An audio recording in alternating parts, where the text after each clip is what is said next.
wabarakatuh. Kembali lagi dengan saya Yesi Aryani dari kelas 5A. Dan di kesempatannya sekarang ini saya akan membahas tentang sistem pendidikan nasional. Dari yang video-video sebelumnya sudah saya jelaskan. Jadi ini yang terakhir. Lalu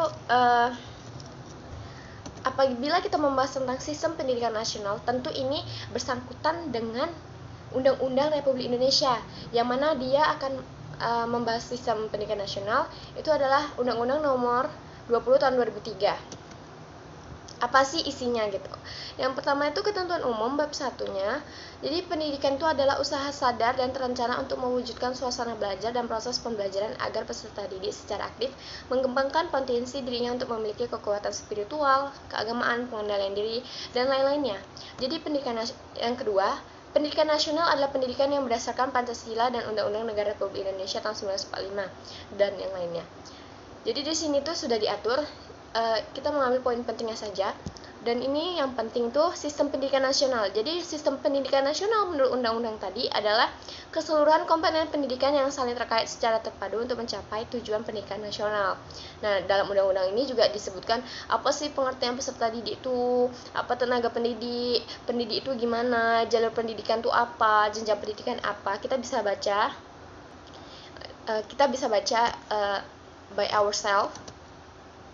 Lalu jenis pendidikan itu apa, satuan pendidikan itu apa, pendidikan formal itu kayak mana, pendidikan non formal gimana, yang informal gimana, pendidikan usia dini, anak usia dini itu gimana, pendidikan jarak jauh. Apalagi kita sekarang kan pandemi, jadi pendidikan jarak jauh adalah pendidikan yang peserta didiknya terpisah dari pendidik dan pembelajarnya menggunakan berbagai sumber belajar melalui teknologi, komunikasi, informasi, dan media lain. Sama seperti yang kita lakukan sekarang, banyak siswa-siswa, murid-murid menggunakan sistem informasi, teknologi, komunikasi untuk mencapai pendidikan dengan cara pendidikan jarak jauh. Untuk selanjutnya bisa kita lihat sendiri dalam PPT saya yang sudah saya susun dan dalam Undang-Undang Nomor 20 tadi. Lalu kita lanjut ke dasar, fungsi, dan tujuan. Jadi pendidikan dasar negara Republik Indonesia tahun 1945 nasional berdasarkan Pancasila dan Undang-Undang. Lalu pendidikan nasional berfungsi mengembangkan kemampuan dan membentuk watak serta peradaban bangsa yang bermartabat dalam rangka mencerdaskan kehidupan bangsa. Nah, bertujuan untuk berkembangnya potensi peserta didik agar menjadi manusia yang beriman dan bertakwa kepada Tuhan Yang Maha Esa, berakhlak mulia, sehat, berilmu, cakap, kreatif, mandiri, dan menjadi warga negara yang demokratis serta bertanggung jawab. Jadi semuanya sudah diatur secara rinci di dalam undang-undang negara kita. Lalu bagaimana dengan jalur pendidikan? Jalur pendidikan terdiri atas pendidikan formal, non formal, dan informal. Kita tahu sendiri definisinya masing-masing. Jenjang pendidikan formal terdiri atas pendidikan dasar, pendidikan menengah, dan pendidikan tinggi.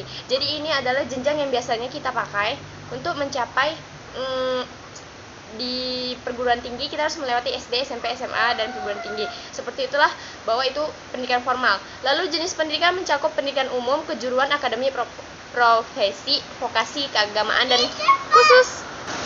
Jadi pada intinya sistem pendidikan nasional ini sudah diatur dalam undang-undang dasar undang-undang kita, terutama Undang-Undang Republik Indonesia Nomor 20 tahun 2003. Jadi kita bisa menggunakan undang-undang ini untuk acuan kita dalam mengajar sebagai tenaga pendidik ataupun sebagai muridnya sendiri gitu. Baiklah, ini yang dapat saya sampaikan. Lebih kurangnya saya mohon maaf. Stay safe buat kita semua. Semoga kita selalu dalam lindungan Allah Subhanahu wa taala. Jangan lupa cuci tangan, pakai masker, dan menjaga jarak 1 meter minimal dengan orang lain. Stay safe. Wassalamualaikum warahmatullahi wabarakatuh. Bye bye.